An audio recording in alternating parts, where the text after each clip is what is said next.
Prime Minister Narendra Modi is in London and he has met with his counterpart, the UK Prime Minister Keir Starmer. This visit is very important and holds special significance for both the countries, not just India, but also for UK.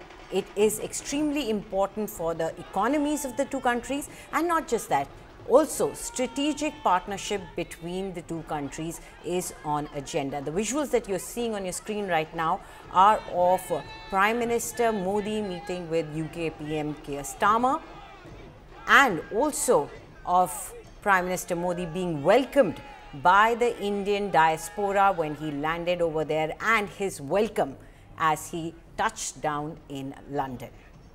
Now, for more on this, I'm joined by Pranay Upadhyay, who is the editor of India Today Global. Pranay, this is an extremely important visit. Although Prime Minister Modi has been to London 4 times, I think this is the 4th visit, but not only the FTA, which we are all talking about, but also the strategic partnership, the UK-India vision that they are going to talk about. Definitely, Anjali, during Prime Minister Narendra Modi's this 4th visit, as you rightly pointed out, the entire gamut of bilateral relationship will be reviewed and being expanded after the talks between Prime Minister Narendra Modi and British Prime Minister Keir Starmer. This is a time when the British government has decided to invest more in Indian economy. Recently, when we had British High Commissioner visiting our office, she categorically mentioned the point that Britain want to invest in India because India is a fastly rising and moving economy. India has already surpassed the Britain in terms of the size of GDP, and that's why this is the time when UK want to invest in India. But besides that, as you rightly pointed out, the entire gamut of relationship will not only be reviewed but strategically enhanced, strategically expanded to in terms of the technology and security initiative, which was launched last year. Both the Prime Minister will be reviewing it, where the possibilities of co-development is there, where the possibility of joint research is there, co-production is there. We know that the UK is a developed economy. This is the first FTA, Anjali, India is entering into any G7 country. And also, this is also very important for UK because post-Brexit, like post-2016, this is the first big economic agenda UK is pursuing with any other country. And that too, India, UK will get a greater market access. Likewise, the Indian products, especially the labor-intensive products, will get greater and a bigger and a wider market access in UK in terms of the opportunities there. Let me give you an example that around 5.2 billion is the marine product market in UK. And India is only being able to use say about 1.2% of it. But now the tariff lines will be reduced to 0, which were earlier around 20%. So after that, many coastal states of India, be it Gujarat, be it Maharashtra, be it Kerala, Maharashtra, Tamil Nadu, Andhra Pradesh, West Bengal, all these states will get better opportunity. Especially the fishery sector, the fishermen of India will get a greater market access in UK.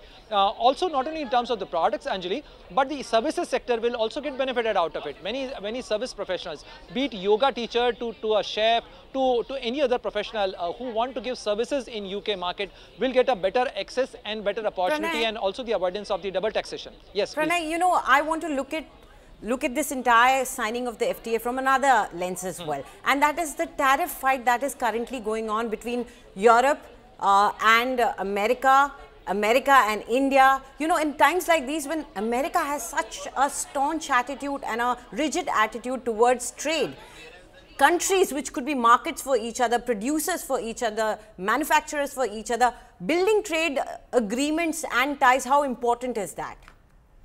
You raise a very pertinent point here, Anjali. I must say that because post-COVID, if you see, the logistic supply chains or the multilateralism, multipolarity is the reality of the world. Now everyone is trying to diversify the supply chain. Now everyone is talking about the self-sufficiency in certain products, but also making strategic links and diversifying the trade basket, because you can't be relying on one market for all your trades and all your exports. And that's why if you see, the Europe want to explore the bigger and the wider markets. We know that European economy is quite sluggish.